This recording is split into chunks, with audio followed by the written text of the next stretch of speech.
Yeah, I played football all my youth, all the way to high school, from Pop Warner to high school. And in the seventh grade, I broke my ankle or shattered my growth plate. And all I remember was running and I got hit and I heard a pop. It was audible, it sounded like a cap gun. I didn't feel nothing until I went to take a step.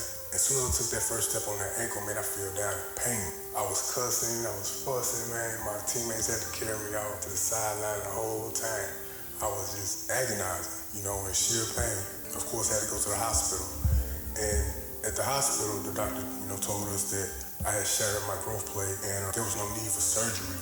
He needed to reset it so that it grew back properly and healed well. So we had to pinpoint the location of what was broken, and I had to wear this big ass cast from just below my big toe all the way up to my mid thigh. So if you can imagine, stick your leg out, slightly bend your knee, and then turn your foot, your big toe inward to face your other foot.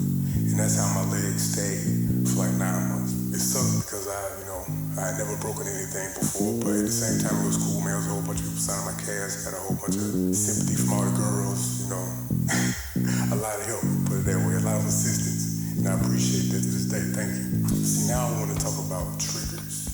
Because, as I mentioned earlier, the doctor had to pinpoint the location of the break and reset it so that it healed properly.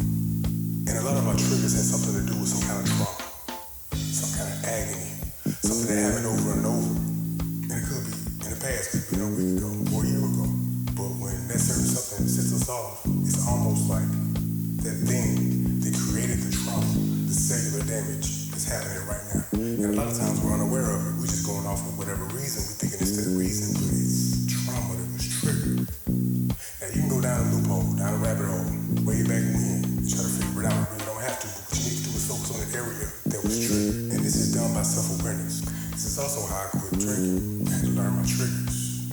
And I had to master and overcome those triggers to heal myself. So I knew I could pinpoint what happened that was triggering something in me and overcome that. Every time somebody or something does this, I feel this way, I get this way.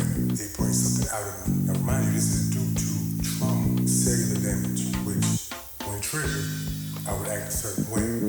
But that's the deep healing. I'm gonna talk about that later. So, self-awareness.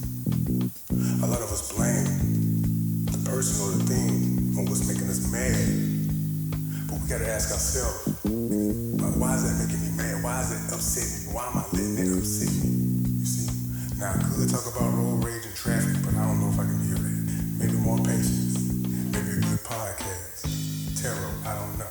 So once we establish what triggers us, and once we're self-aware of our response or reaction to whatever it is that is triggering us, this knowledge will allow us to choose to ignore it, to step back, reset, so we can heal. Because I also remember this too about drinking. A guy told me in the AA meeting one time, he said, man, if you want to change, you have to change your playmates and your playgrounds. So perhaps whoever is triggering you or whoever is triggering you is someone that you need to let go of so you can heal. And a good way to test your healing is to allow yourself, if you will, if you choose, to go back in a certain situation. But if you know that trauma is so deep or so painful, or those people are totally toxic and are not to be trusted, you should never allow yourself back in that situation. So you have to reset. Once you understand where your pressure points are, where your triggers are, and you understand your reaction to them, take a deep breath, walk away, reset. And if it's affecting you in such a way that it almost seems impossible to reset, remove yourself. I think it takes alcohol like 48 hours, give or take, to get out of your system. So I had to get away from it for that long. But I know for me, that first week was a bitch. And then after that first week, every week after, I started to get better. I started to feel better, more alive, more like myself, more clear-minded, clear-headed, lucid, more cognizant. I wasn't disillusioned by anything that would impair my ability to think or learn or negotiate or put two and two together for resetting, you see. And if you want, you can go back to the past and face your trauma. But it's really not needed. And I know for a lot of us, it is painful. See, I never went back to the guy who tackled me on the field and asked him, why did you hit me at that ankle? Why did you come in like that?